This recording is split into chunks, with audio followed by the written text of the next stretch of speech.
चाहे मुझे मार दो, मगर मैं यहाँ नहीं रहूंगी, कभी नहीं। मैं कुछ नहीं कहूंगी। मैं तुमसे मोहब्बत करता हूँ, क्या तुम मुझसे निकाह कर लोगी? मैं तुमसे निकाह करने के लिए तैयार हूँ, मेरे बाबा को छोड़ दो। एक ज़माने की बात है। एक खामोश दूर दराज इलाके में एक बुजुर्ग वली रहा करते थे। लोग उन्हें सिर्फ एक इंसान नहीं बल्कि अल्लाह के इल्म का अमीन समझते थे। जहां कहीं जिन्नात का साया होता, जहां किसी औरत पर आसिब आ जाता, जहां बच्चे चीख चीख कर रोते, लोग सिर्फ एक ही नाम लेते थे, बाबा जी। बुजुर्ग का इल्म। यह बुजुर्ग कुरानी आयात, अस्माए आज़म और रूहानी इल्म के ऐसे माहिर थे कि जिन्नात भी उनका नाम सुनकर लरज़ जाते। वह चाहते तो जिन्नात को आज़ाद कर देते और जो सरकश होते उन्हें कैद या जला देते। उनके पास बेशुमार मोकल थे जो हवा, आग और ज़मीन से बंधे हुए थे, मगर इतने इल्म और ताकत के बावजूद उनका दिल सिर्फ एक ही हस्ती के लिए धड़कता था। उनकी इकलौती बेटी, निहायत खूबसूरत, निहायत नाजुक, आंखों में मासूमियत और बातों में जिद। वह बाबा जी की जान थी, शान थी। बाबा जी उसकी एक मुस्कुराहट पर सारी दुनिया भुला देते। एक दिन लोग एक औरत को रोती हुई ले आए। वह कह रही थी, मुझ पर एक जिन आशिक हो गया है, वह मुझे चैन से जीने नहीं देता। बाबा जी ने इल्म के जरिए उस जिन को बुलाया।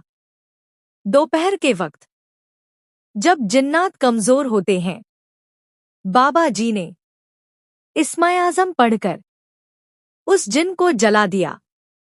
आग के शोले बुलंद हुए, मगर उस आग में सिर्फ एक जिन नहीं जला। उस आग ने जिन्नात के शहंशाह का गुरूर भी जला दिया। इंतकाम की आग।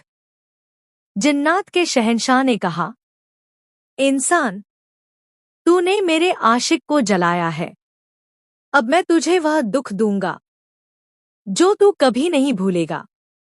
उसी रात अंधेरी फ़ज़ा में वह बाबा जी की बेटी को उठाकर जिन्नात की दुनिया में ले गया। कैद की दुनिया। वह दुनिया आग के महलों से बनी थी। कुछ दिनों बाद शहंशाह जिन्नात को बताया गया कि लड़की बहुत कमजोर हो रही है। वह स्वयं उसे देखने आया। उसने कठोर स्वर में कहा, तुमने खाना पीना क्यों छोड़ दिया है? अलीज़ा ने आंसुओं के साथ कहा, अगर मारना है तो मार दो, लेकिन मैं यहाँ नहीं रह सकती। उसकी आंखों की नमी ने शहंशाह जिन्नात के पत्थर जैसे दिल को पिघला दिया। पहली बार उसने किसी इंसान के लिए कुछ अलग महसूस किया।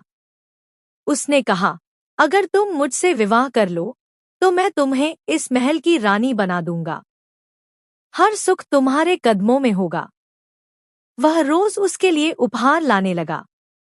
धीरे धीरे अलीज़ा के दिल में भी एक उलझन पैदा होने लगी, लेकिन वह खुद से कहती, जिसने मेरे पिता को दुख दिया है, मैं उससे विवाह नहीं कर सकती। बलिदान।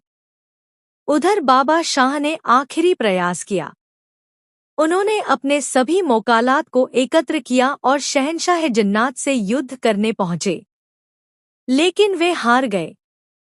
शहंशाह जिन्नात ने बाबा शाह को जंजीरों में जकड़ लिया और उनका सिर काटने ही वाला था कि अलीज़ा शाह उसके पैरों में गिर गई।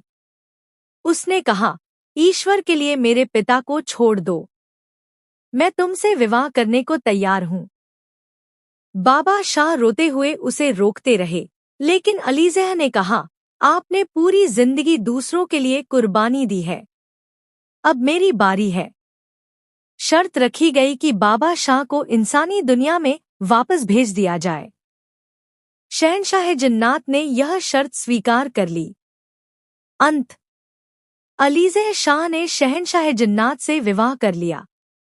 आज वह उस भयानक दुनिया की रानी है। उसके पास हर सुख है, हर ऐश्वर्य है, लेकिन फिर भी उसकी आंखें अक्सर नम हो जाती हैं।